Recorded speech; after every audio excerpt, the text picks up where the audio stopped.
This is our annual meeting and town hall. Later in the meeting, we will actually have a business meeting. And Mark, our board chair, will be facilitating and running that. And we'll need folks to participate on behalf of your company later in the program. But we expect to be about 60 minutes, and we're excited to have some hopefully engaging content on behalf of the MCC, as well as some of our member companies here in Michigan, and the chance to hear from you all as well. So this is the program today. We're going to start with some introduction and recognitions. We're going to have updates from 3 different MCC member companies, Corteva, Dupont, and Wacker, all of which have had some exciting developments and expansion in the last year or so. I'm going to give a short update on some things from MCC and what members might want to keep an eye on, just to frame things as we go forward. We are going to have some feedback from members, interactive polling questions. Mark is going to give a short update, maybe some inspirational words as our board president. Near the end, we will get to that formal annual membership meeting, and appreciate your participation in that as we do the business of our association. And finally, we'll preview our upcoming events. So with that, it's always necessary for us to remind everyone about antitrust. We work on a pre-competitive basis. The goal for the MCC is to help advance issues in common for our members. It's not to in any way shape markets or business practices. We don't encourage that or allow that in any sort of way. I don't expect that will happen, but just a reminder of that. And if there's any concerns about it, please bring it to our attention. We'll address it.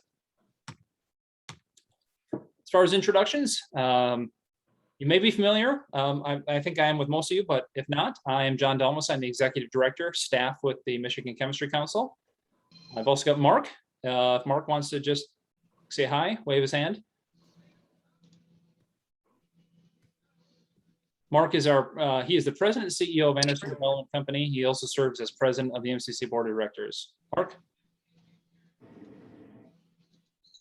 Hi, everybody. Good to see everybody. They get back to the real world and do this face to face. A lot more satisfying for me personally. But glad to see everybody could join us, and welcome a lot of new faces here. Looking forward to the pleasure to meet everybody, and I guess we'll just leave it to John and keep it short and sweet.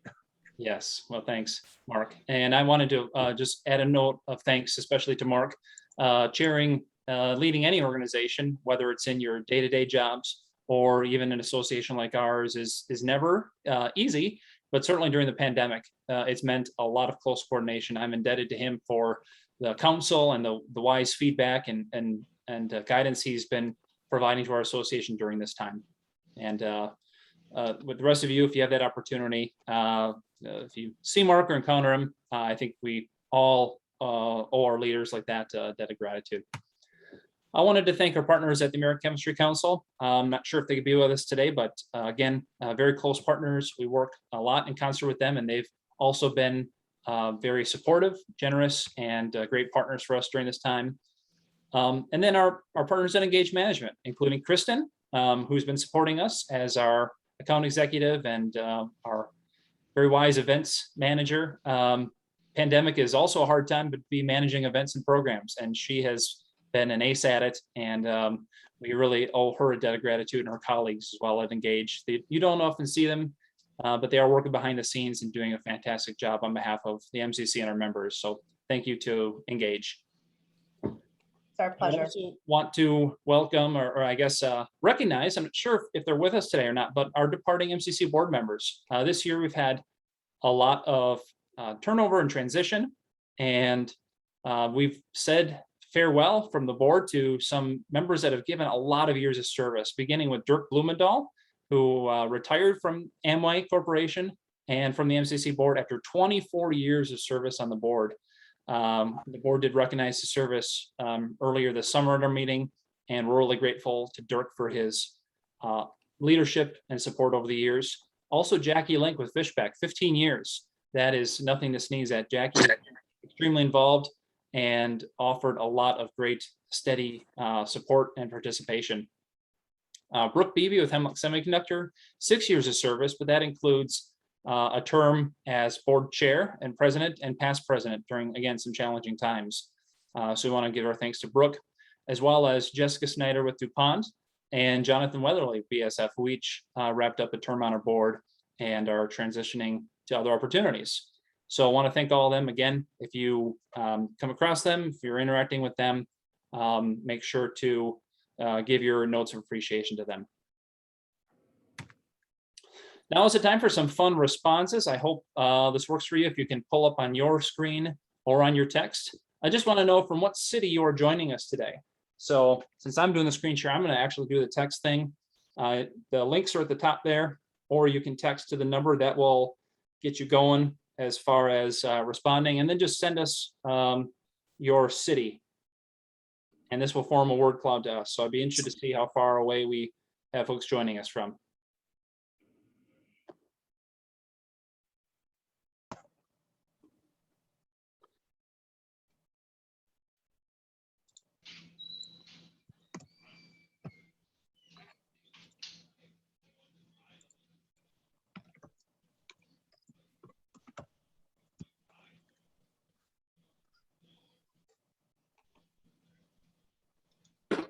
Okay, we'll give this about 30 seconds. Hopefully you can figure it out.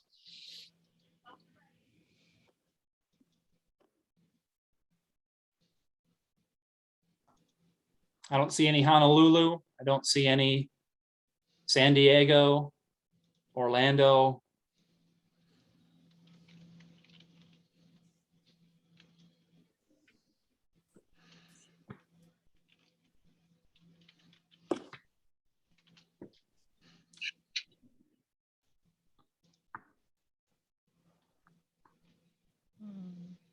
And as usual, the Midland mob.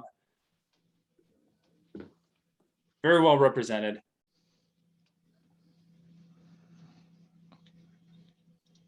Depending on your capitalization or not, I suppose. All right, I'm going to move to the next one. This is a little more interesting. This is where you're from currently.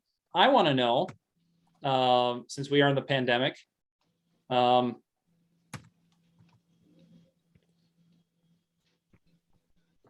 let's get this going. Where is one destination you'd like to visit next? So, same thing. What's been on your to-do list as far as a place you've been hoping to go? Maybe you've been putting it off. Where's some place you'd like to go to get out of this? So, oh, now I'm starting to see some of those ones.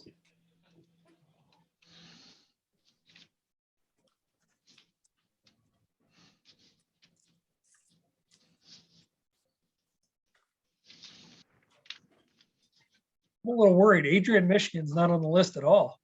No,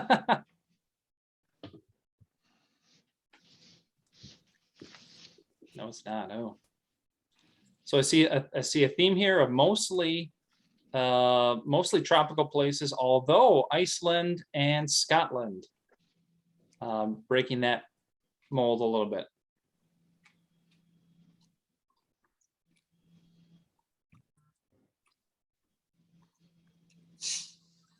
All right, I'll give this.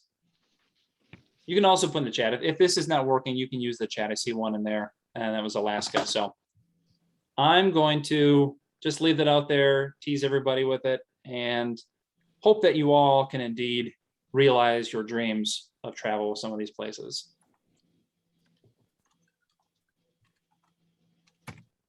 All right, at this time, I'm going to invite our members to give a quick update. I thought it'd be interesting to hear from them. And we're going to first start it with Corteva, and I think we've got Steve Gregory, who is soon to be incoming production leader with Corteva and member of the MCC's board of directors. Steve, if you want to share your screen from your end and tell us a little bit about Corteva. All right. Well, thanks, John. Hopefully you can see my screen okay here. Let me close this down. Like John said, I am the kind of outgoing EH&S leader or responsible care leader for Corteva, Michigan. Kayla Peacock, who is joining us today, will be taking over from that for me as I transition to production leader for the 948 building, for those familiar with the site, but it's really the 2,4-D herbicide plant, key plant for our Enlist technology here for Corteva Agrisciences. So thanks for having me. I got just a couple slides here, a few slides here to give you a feel for who Corteva is and what our footprint looks like in Michigan, as well as you know, some of our recent activities and whatnot that's going on. So I guess I'll start with just kind of maybe commenting on our name. I know I hear it get misstated very often, mispronounced very often. It is Corteva, not Corteva or Corteva. It is Corteva. It does have some meaning. It's made up of two parts, right? It's the core. Obviously, everybody understands the heart of something. But Teva also is, I think it's Hebrew, if I remember right, which means nature, right? So kind of this idea of the heart of nature really kind of goes at what we're all about. What we are all about is our purpose statement is really to enrich lives for those who produce and those who consume, ensuring progress for generations to come. As you can imagine, a pure play agricultural company, we're dealing with our farming partners, our farming customers. We know that goes from generation to generation. But want it to not only be just them that produce, but also you know, all of us that consume. We do that through our values, as you can see there. You know, enriching lives, standing tall, being innovative, being upstanding and doing the right things, and always, you know, living safely in everything that we do. We kind of are organized into what I would call kind of three business models, if you will, or three business sectors. Really the one that most applicable to the Michigan Chemistry Council would be our crop protection business, very highly aligned to a typical chemical manufacturing. But we also have the other side of our organization in our seeds production. So obviously running a lot of farms around the world, selling the Pioneer brand or other brands of seeds. But we also have a third you know, business process, really what we call digital agriculture. Really think kind of big data, how to use analytics to make sure we get the most out of our fields, the most out of for our farmers. So really aligned to those kind of three different you know, business processes. Super high level, all of Corteva, that gives you kind of a feel based on our 2020 results, that kind of who we are. A decent size $14.2 billion net sales company with 2.1 billion in EBITDA that year, settling in around 21,000 employees. That's changed a little bit since we have separated out from Dow. You know, dealing in 100 different crops, over 140 different countries, over 100 different production and manufacturing facilities. You know, supporting 10 million different customers around the world. So I really just wanted to dive a little deeper into what Corteva Michigan is about. We call ourselves Corteva Michigan as a hub. It's really made up of two locations. Obviously the Midland location as well as our Harbor Beach facility. So just a quick couple slides on each of those. Midland first, you know, we call it our signature crop protection site. Ultimately, it's just our largest manufacturing site globally on either side, manufacturing crops or seed. Running around 700 to 750 employees. And we're situated where we do a lot of manufacturing. So the old heritage Dow Agriscience plants, we run about, depending how you break us apart, running around 11 different manufacturing units. Some of them are multi-product facilities. So we make a total of 15 different herbicides or insecticide active ingredients. So those active ingredients are, you know, herbicides or insecticides looking to combat pests, you know, to enhance the yield for, you know, any variety of crops like corn, soybean, wheat, rice, fruits and veggies, orchards, plantations, and even get into a little bit of the turf and ornamental, you know, applications like golf courses and other, you know, park locations and things like that. In addition to making the active ingredients, we do have one facility that is a formulation and packaging plant. So actually makes the final formulation, mixing with a variety of, you know, solvents and other activities, and then puts it into the actual bottle, drum, tote that goes out to our customers, right? So we don't do all of it, but we do some formulation and packaging. And then in addition, because we're part of an iPark and now we broke apart, we all provide services to each other. Corteva does provide the infrastructure services, services to the rest of the iPark tenants that would mainly include energy and utilities and some chemical distribution that we do. And that's actually where Kayla is coming from. She's the current production leader there and transitioning into the responsible care leader role. In addition to the manufacturing facility, you know, we do have an additional maybe 150 employees somewhere in the neighborhood that kind of support us, whether that's process research, technology development, a lot of our design and construction group that supports crop protection globally. That includes even like lab scale analysis, as well as some pilot plant capabilities that we run here on the Michigan site. And like I said, we sit in the Midland I-Park. Outside of the I-Park, we actually about less than a mile away do own one administrative building for our health services center. We actually lease some space out to Dupont in that as well, but this is where a lot of those 100 to 150 support employees, center of expertise employees sit. This was a picture of us outside of that building. I think it was on day one, right? Rang the stock market bell and had a kickoff celebration of becoming a new company. Our second location is in Harbor Beach, over in the thumb of Midland or of Michigan. It is a world-class fermentation and extraction facility. They're running around 80 to 120 employees. You can see a picture there of the full site sitting right on the water. Very, very beautiful. They say 3 manufacturing units. It's really one giant manufacturing unit. They're making spinosyns that they've kind of divided into three areas. There's like kind of an infrastructure services area that handles the utilities. There's also the fermentation side of the operation, as well as the back end or extraction part of it. Making the spinosins, ultimately awarded multiple U.S. Green Chemistry Awards, all based on fermentation. So very unique and highly confidential work process that they follow, but ultimately making that insecticide, spinosins insecticide, to combat pests in the fruits, vegetables, fruit, citrus, potatoes, tobaccos. You see the list there. Also, interestingly, it can have an organic grade and a pharmaceutical intermediate grade that ultimately can be used on pets and or even humans, right, for some of their pest controls like lice or flea and tick kind of medicines as well.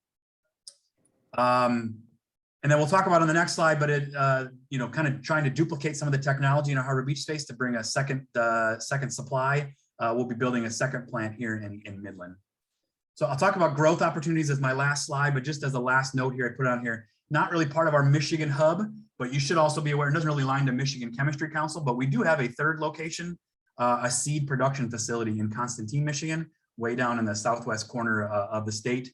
Again, not a whole lot of chemistry going down. It's really a glorified farm and harvesting center, but just, a little tidbit about Corteva, Michigan. And just real quick, kind of some of the happenings and ongoings. Obviously, Corteva is a growth company with some pretty aspirational growth goals over the next 5 years. And some of that growth is happening here in Michigan. The Harbor Beach facility has been running for decades, I think, running a suite of projects that they call Light. We're up to like 8 and 9 out there. They're really just adding additional fermentation. So every few years, adding additional fermenters, and then as needed, debottlenecking any of the back end of the process, right? And so the last 2 of those have started up in the last 2 years, including Light 9 starting up here in 2021. And I'm pretty sure it's at full capacity now.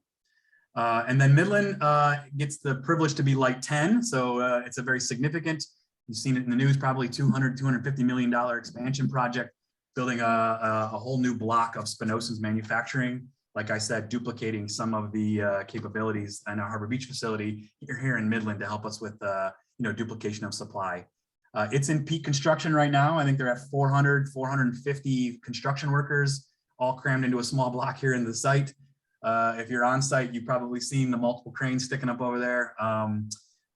Looking to RTO and our return to operations and start up in mid next year. So on schedule and doing great. But in addition, we have had 2 other kind of expansion projects here recently wrap up. We called it Project Sweet. It's tied into the spinosins family of products. It's a new product called Jemvelva that really takes that material from Harbor Beach or eventually from Light 10 and does the final processing step, if you will. Takes the spinosis, turn it into Jemvelva, and it becomes the actual ingredient, active ingredient. That started up in late 2020. They're working through some permitting and application details, if you will, but they're ready to roll, and I think have plans of starting up here in fourth quarter, running at close to full rates.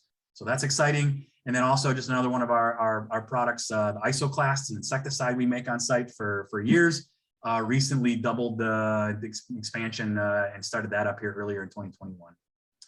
So exciting times in Corteva, but definitely exciting times in Corteva, Michigan, as we continue to grow on our site here in both Michigan, Midland, as well as Harbor Beach.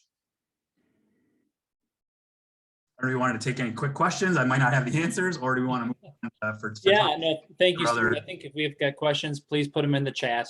We're going to move on and we're going to hear from DuPont next, but I'm so glad to hear of Corteva's progress. I got the opportunity the last several weeks and months to see what's going on at Midland there, and also to tour for the first time the Harbor Beach facility. And it's awesome to see up close and personal, as well as meet the people who are behind it all.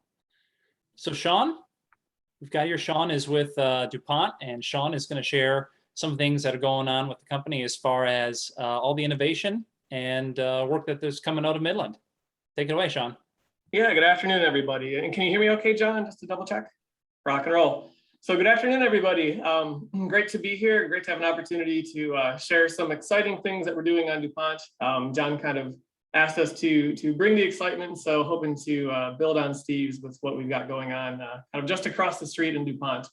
So I am Sean Hunter. I lead sustainability for our DuPont Performance Building Solutions and Corian Design business, which is basically our building and construction business.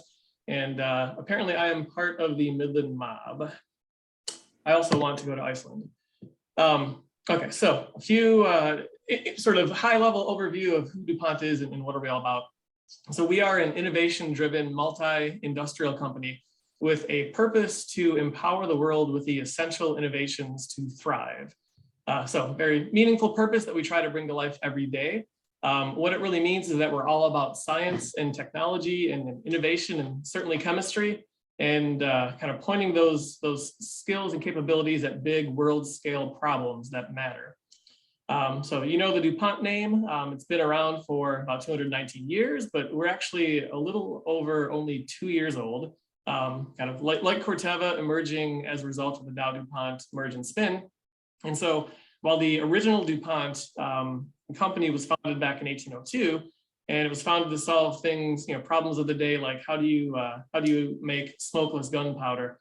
Today we're focused on solving the big problems of today, things that require science. So things like how do you electrify vehicles to enable mobility while reducing greenhouse gas emissions? Or how do you enable 5G for better connectivity and smarter living? And I guess like Corteva, you can see on the screen that we are organized into three businesses, three market-focused businesses, each about $45 billion. And you can see across the electronics and industrial, water and protection, and mobility and materials businesses. So serving in markets that include advanced mobility, electronics, water solutions, the building and construction space, personal protection, an array of businesses working on big things that matter. And so I'll share a couple examples of what we're doing in some parts of DuPont. But before that, because I am a sustainability guy and our sustainability goals certainly excite me, wanted to just share a little bit of what we're focusing on for our 2030 goals. So we announced these goals a couple of years ago, and we've got 9 sustainability goals for 2030, kind of organized into 3 different pillars around innovation, operations in the middle, and then people on the right. And so these last couple of years, each business unit has been working to kind of bring these goals to life based on what their customers, what their market is looking for. So in my business, in the building and construction space, that means a focus on climate, on circularity, and on chemicals. So, we're looking at innovation to drive circularity within the built environment, and for the circular economy goal, innovation to innovate safer by design and use inherently less hazardous chemicals. And then kind of the one I'll touch on later is our acting on climate goal and contributing to the company's goal to reduce our greenhouse gas emissions 30% by 2030 en route to carbon neutrality by 2050. So we'll come back to that, but just really quickly, a look at DuPont in Michigan. We do have a strong presence in the state. It's actually our second largest location, considering all 5 of our sites combined, with over 1,000 employees in the state. We're sort of Michigan headquartered in Midland, where again I'm located. We've got manufacturing in Midland, in Hemlock, in Hillsdale, and then offices and labs in Midland, Auburn Hills, and Troy. And so across these, you can again see some of the in markets that we're serving. We've got all 3 of DuPont's businesses represented. And I would say that we have a pretty passionate employee base in DuPont. Folks who are passionate about science and innovation, folks who are passionate certainly about sustainability, folks who are passionate about their communities. So a lot of community engagement, working with groups like Habitat for Humanity, United Way, and getting involved in STEM education as well. So just move quickly to two exciting examples of things that have happened recently. And one, this is provided courtesy of Jessica Snyder, and I think Jessica's on the phone, so hopefully I do this justice, but really excited about this, this elastomer expansion that's happened at our Hemlock site recently, where Hemlock has about 250 employees and has been around since 1964. But you can see the picture there. About 2 weeks ago, we actually held a ribbon cutting ceremony at the site. And this is celebrating the inauguration of our new medical elastomer mixers, which you can see the expansion kind of pictured here. This is a capacity expansion that is supporting our silicone-based biopharma processing tubing and medical device materials, has a few different applications. Again, healthcare, big important problems that matter. And what's also exciting is that this expansion has added 6 new positions to the site. And also, I think the team is pretty proud, sort of living our core values, because you can see on the slide that this expansion was completed with 0 safety incidents, and always what we strive for. So some exciting things kind of going on down the road from us in Midland. A little closer to home for me is this example from my own business in terms of the building and construction or our performance building solutions business. And this has to do with our Styrofoam brand insulation and our froth pack spray foam insulation and sealant, which you can see pictured here. And so these are products that have existed for some time in the market, and their whole purpose is, of course, to insulate, air seal, improve that energy efficiency of the building, and reduce greenhouse gas emissions associated with heating and cooling the building. So the recent excitement here is the innovation that was led out of Midland to reformulate these products with a much lower carbon footprint, and doing that using next generation blowing agent technology. So you can picture that, to make these foams, there's a gas that's compressed that then expands, kind of some really, really exciting innovation to come up with an additional or a new low embodied carbon approach to making that expansion happen. And the impact of this, again, enabled by our talented R&D colleagues here in Midland, is really pretty significant. It's reducing greenhouse gas emissions associated with the product, and really moving the needle not only on our own business sustainability goals, but also on the company's goal. So back to that that goal of 30% reduction by 2030. These like 2 single projects are having a pretty big dent in making progress on that. And so just kind of wrapping up with that idea of DuPont focusing on really big important problems that matter. In our business in the building and construction space, when you look at the scale of the climate crisis and you look at the role of buildings contribute something like 40% of global greenhouse gas emissions.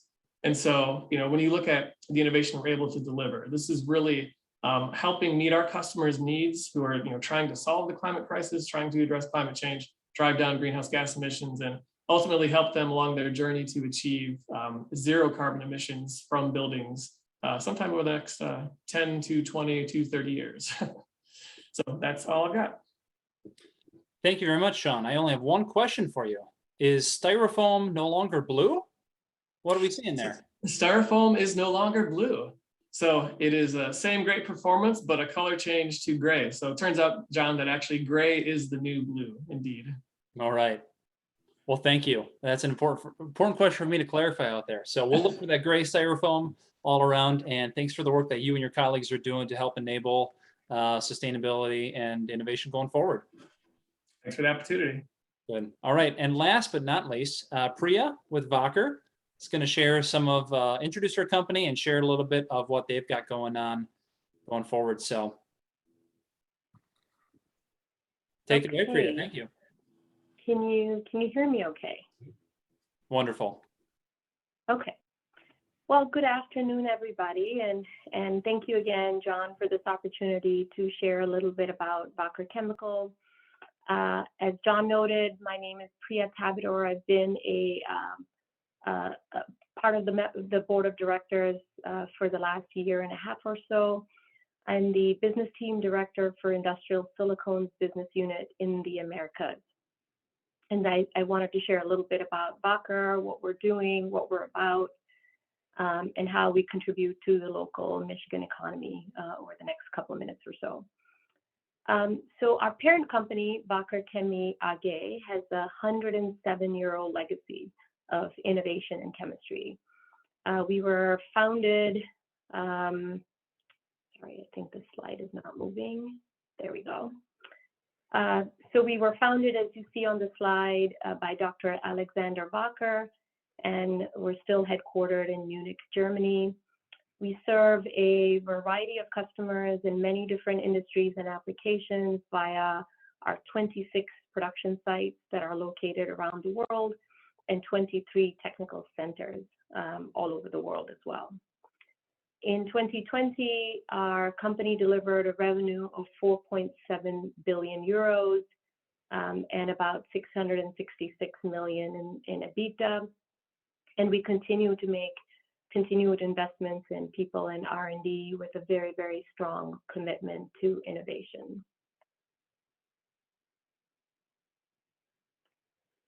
In the US, Wacker Chemical has had a strong and growing presence since 1965.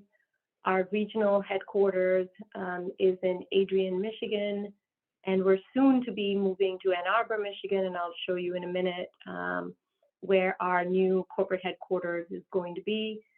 We currently actually have an R&D center in Ann Arbor today, and so the entire technical R&D organizations will be coming together at the new corporate headquarters in Ann Arbor. We have over 1,600 employees supporting 4 business divisions of Wacker. So the first business division is silicones, which is really what I'm part of. But we also have a polysilicon business that supports solar, semiconductor industries, a polymers division, as well as a very exciting biosolutions division that's doing cutting edge research around vaccines and a lot of the new and emerging technologies across 11 sites all over the US, including 7 production centers that spread from California to Iowa in the Midwest to Georgia, Tennessee, and certainly Michigan, where our corporate headquarters is located as well. Okay. What this really represents, the slide really represents, is a significant emphasis that Wacker places on innovation and the development of new products to support applications in a number of different industry segments. We range from automotive to construction to consumer, energy, pharmaceutical, and healthcare applications. I think what's most important to take away from this slide is that while we serve customers in all of these different industries, we are singularly focused on collaborating with our customers, not only to bring sustainable solutions, but solutions that meet and exceed their evolving business needs. So we work very hard to anticipate business problems that customers are going to run into in these different businesses and develop highly innovative products that meet their goals in a very sustainable manner as well.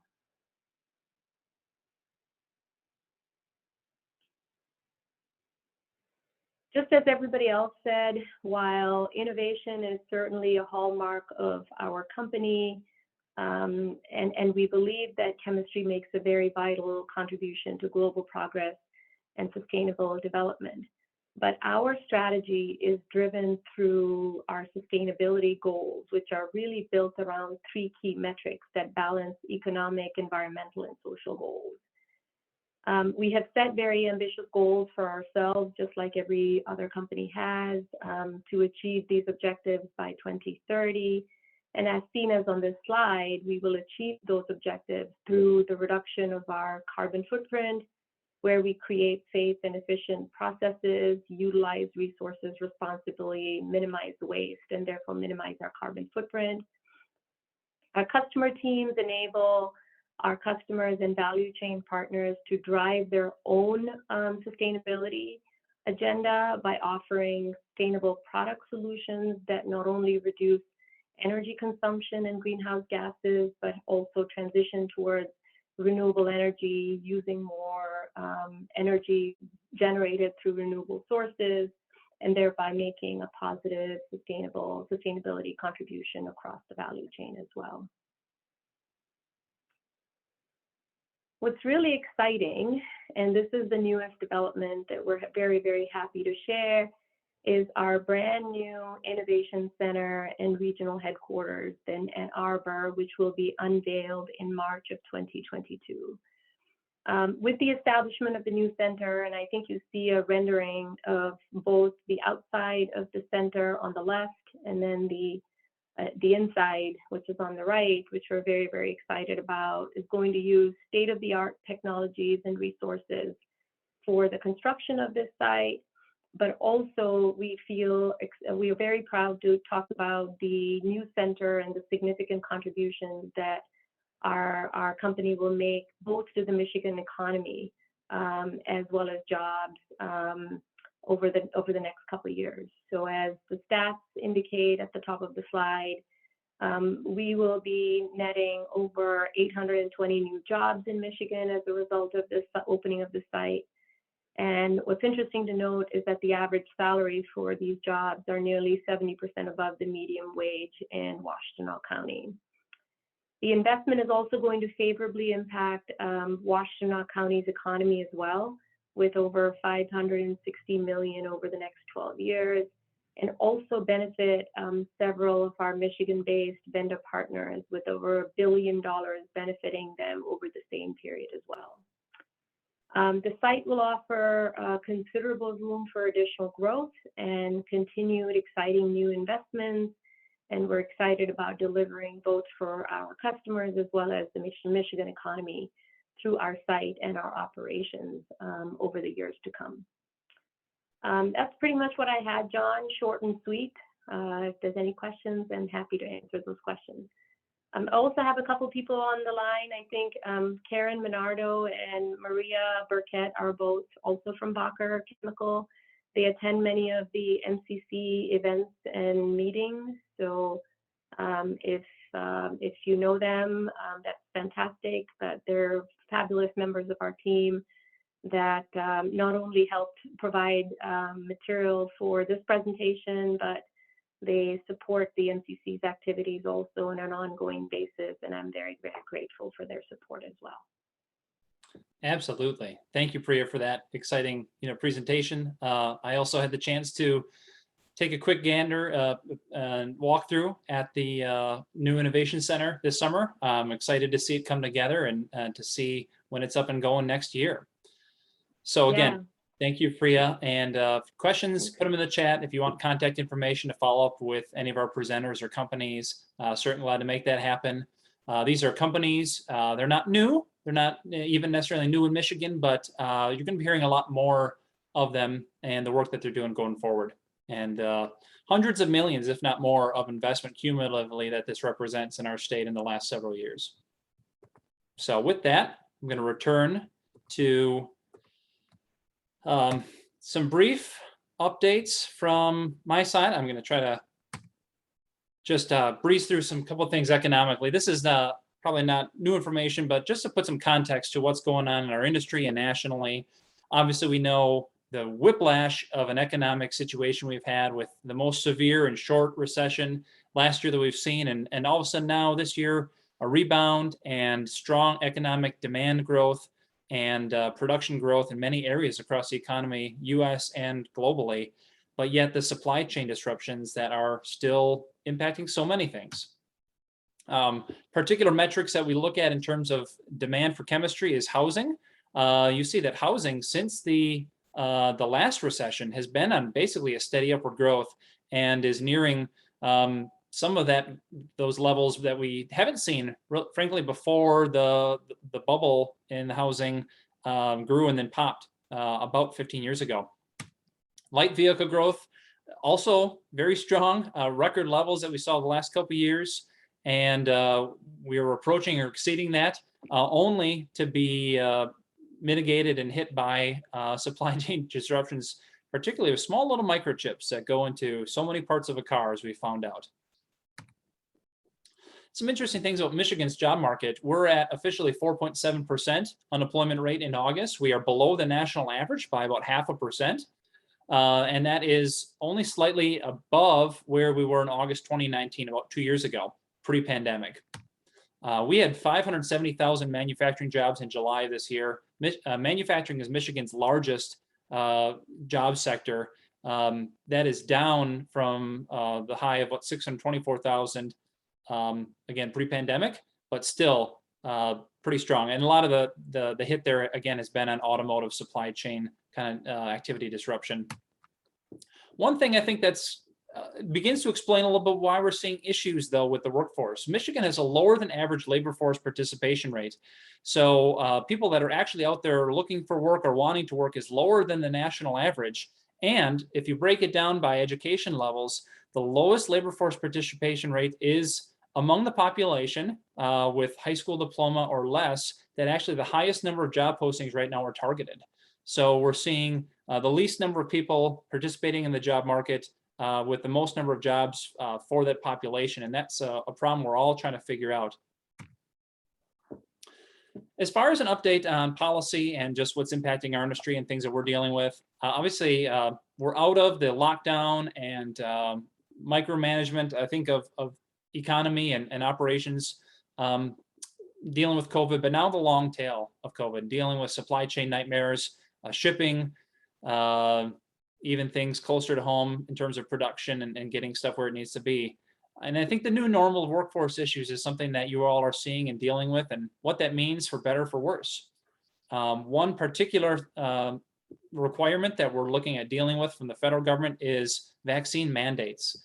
Obviously, vaccine debates are out there, but now having a federal mandate that we're expecting from federal OSHA that is going to be impacting employers of 100 or more employees. That is something that we have yet to see the details on. It's about 5 weeks ago where that was announced, and still waiting to see what that looks like and how that's going to impact, employers.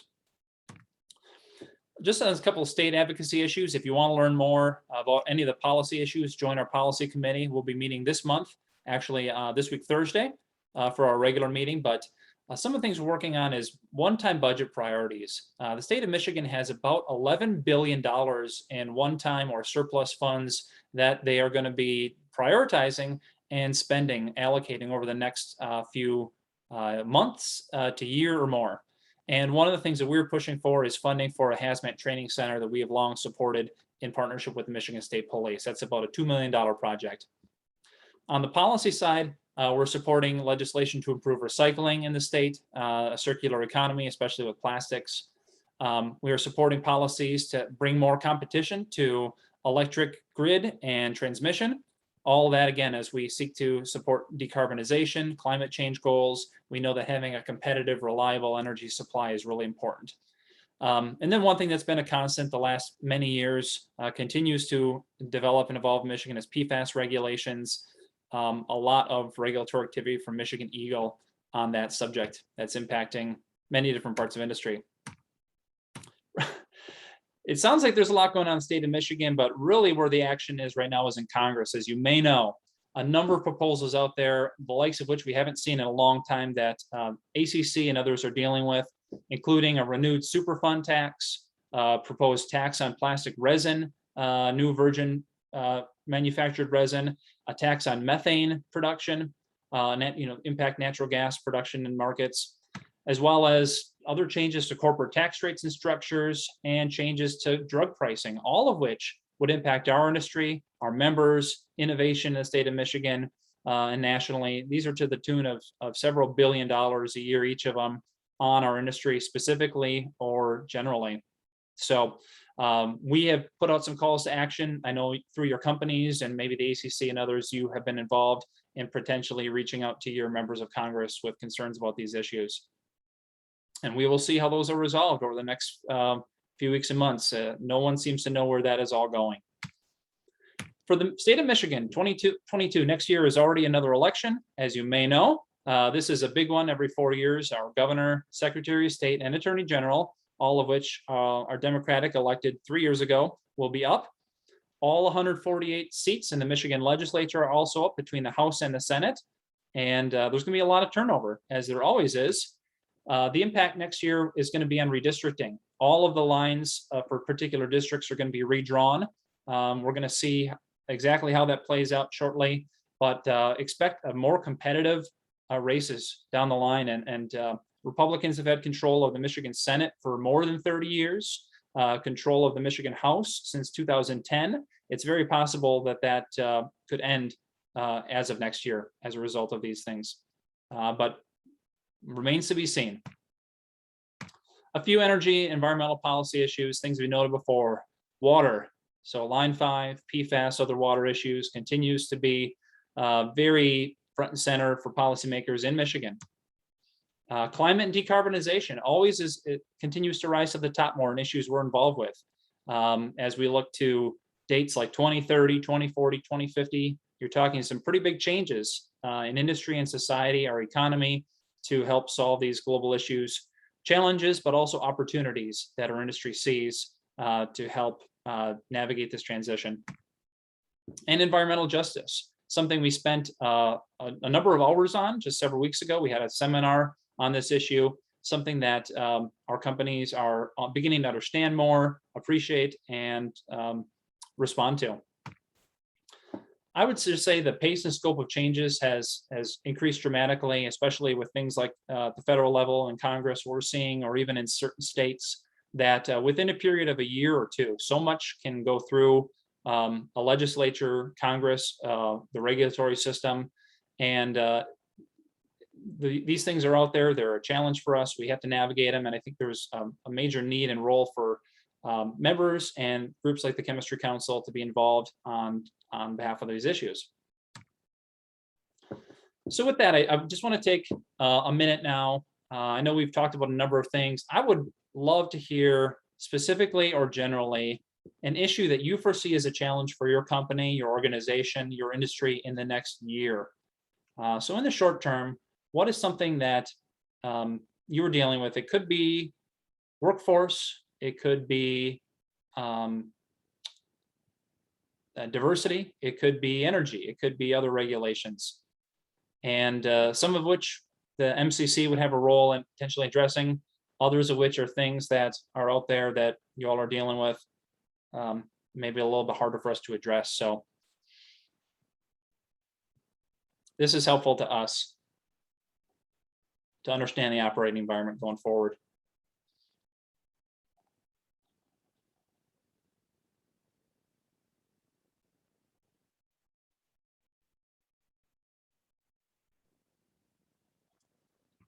I'm seeing a common thread here. So Mark, I'm gonna tap you next. We're gonna have sort of a brief update from you, but I'm gonna bring you on, and what do you make of all this?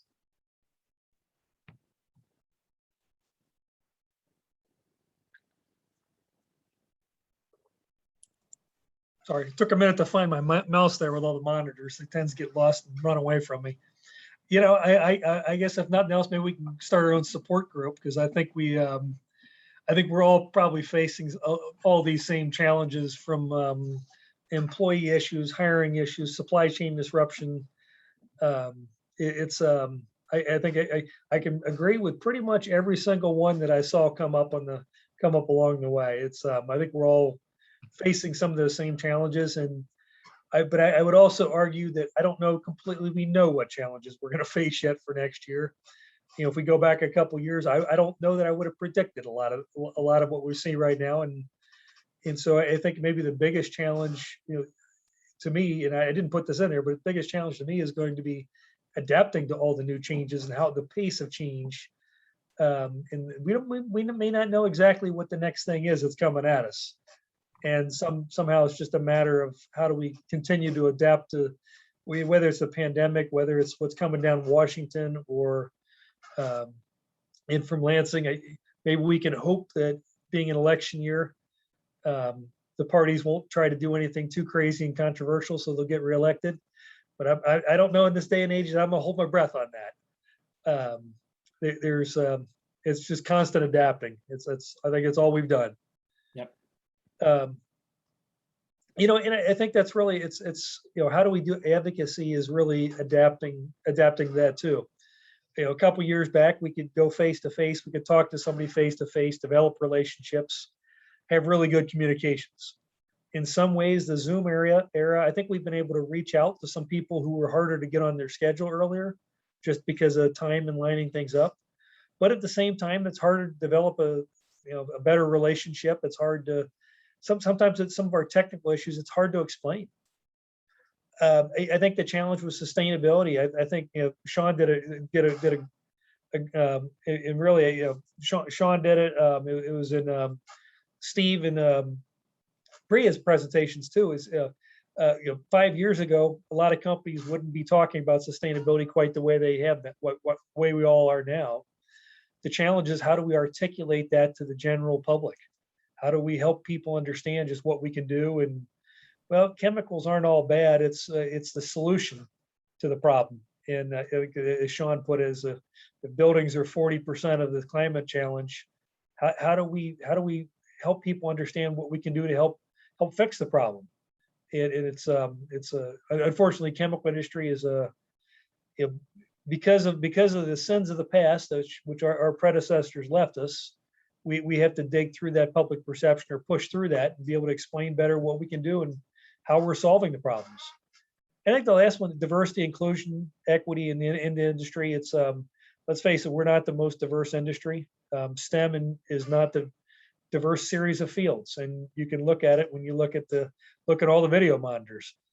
How do we really improve that? I think that's part of our solution to the hiring and the staffing challenges we have, is how do we bring in people into the industry who would typically not have, or historically not have been there in the past.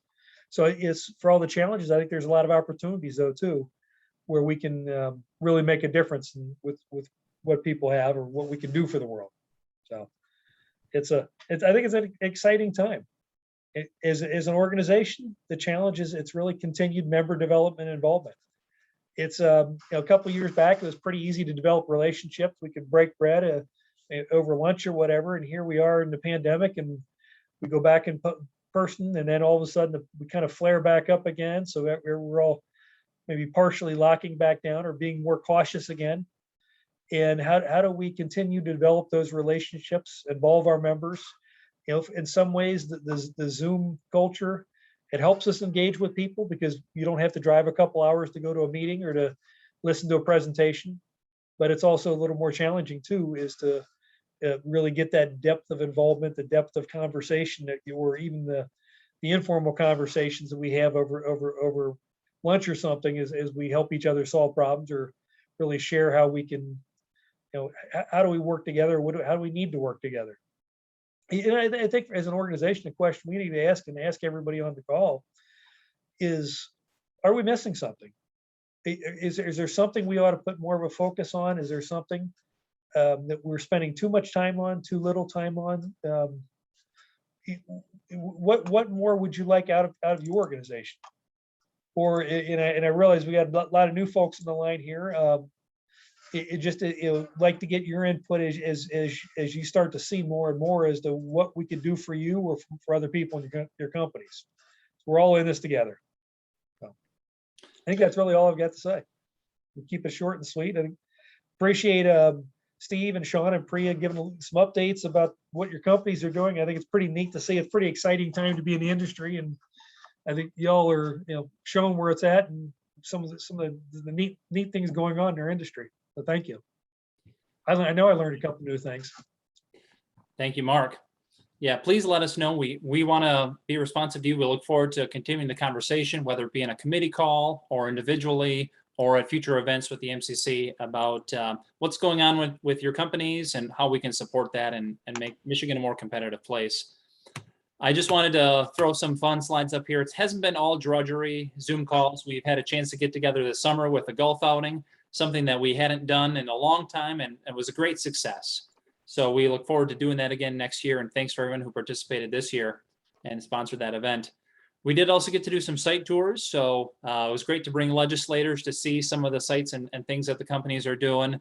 That's Gage Products in Ferndale. That's Corteva in Harbor Beach. And this was Dupont up in Hemlock, among others. So it was great to get out the last several months, get a little bit more taste of normal, and we look forward to more of that to come.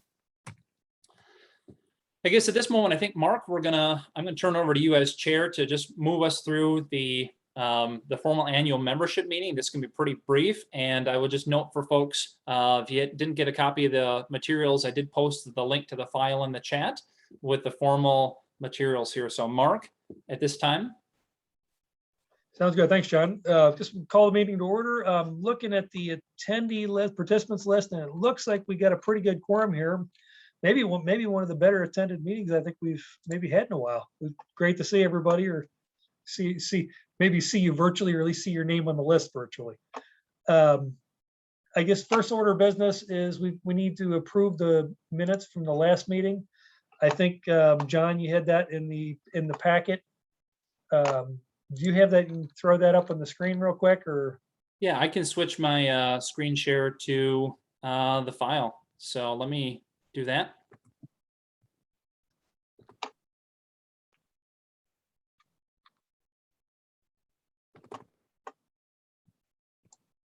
And we just need someone, whether it be go off a mute or in the chat, to make a motion to approve those minutes, and we'll continue to move through. So moved. This is Charlie. We have a second. Second, Jeff. Thank you, Charlie and Jeff. Do we have any discussion we need on the minutes? Okay, not hearing anything. All in favor? Aye. Opposed? Sounds like the minutes are approved. Second thing on there was just the review of the financial statement. I don't believe I saw Mark Gregory on the line. I John, do you can, have any comments about the financials, about how we're doing there? I can note that. Again, this is last year's books for 2020. So despite the pandemic, we economized and scrimped and saved. We came through with a positive budget surplus here. So thanks to everyone's support for that. This is the statement from our independent accountants report. The board, of course, has intimate oversight of this and review of the budget. So this is just provided as information to the members. We don't need to have a motion or take action on that. Okay, sounds good. John, just real quick, so far, are you seeing 2021 shaping up pretty much as expected? It's a good question. It's something the board will consider the next few months. We are going to proceed sort of, I think, normal. We're going to status quo. I don't think there's going to be an expectation to necessarily adjust dues, but obviously working with companies to make sure that we're renewing, we're being clear on the membership value, and we appreciate everybody's support in making that happen. I know sometimes it takes a little bit of work these days, being remote, to get dues payments and things through. So.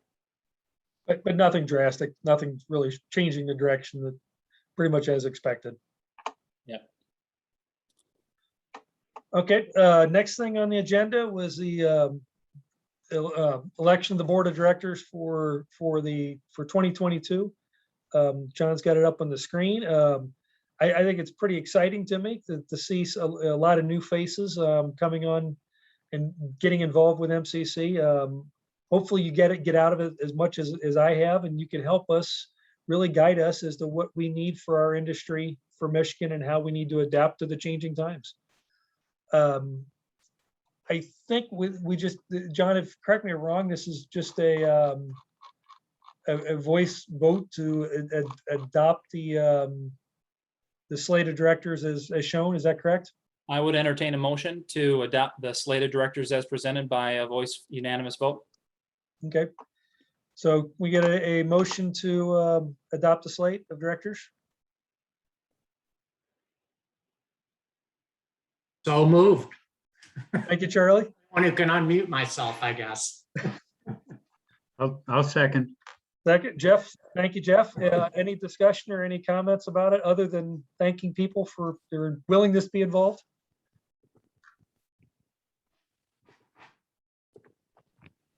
Not hearing any comments. All in favor?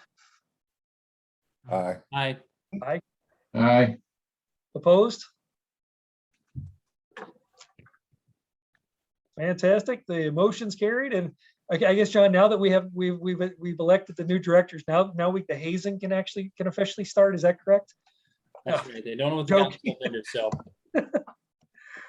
I think that's really all we had on the agenda for the meeting. If there's any other new business anyone would like to bring to the floor, now is a great time to do it.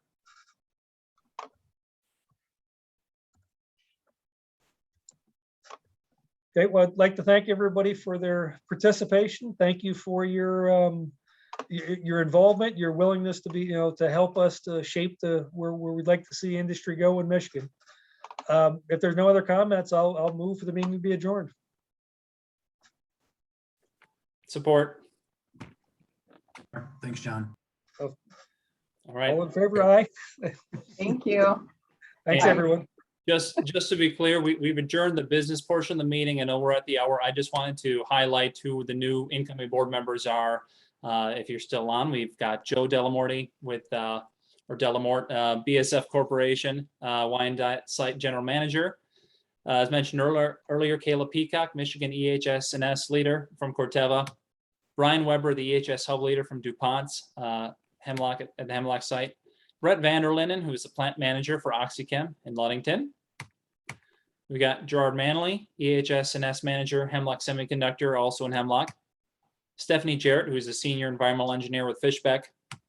And Steve Zervis, who's a managing consultant for Trinity Consultants, are coming onto the board as new members, in addition to several members who are renewing their terms.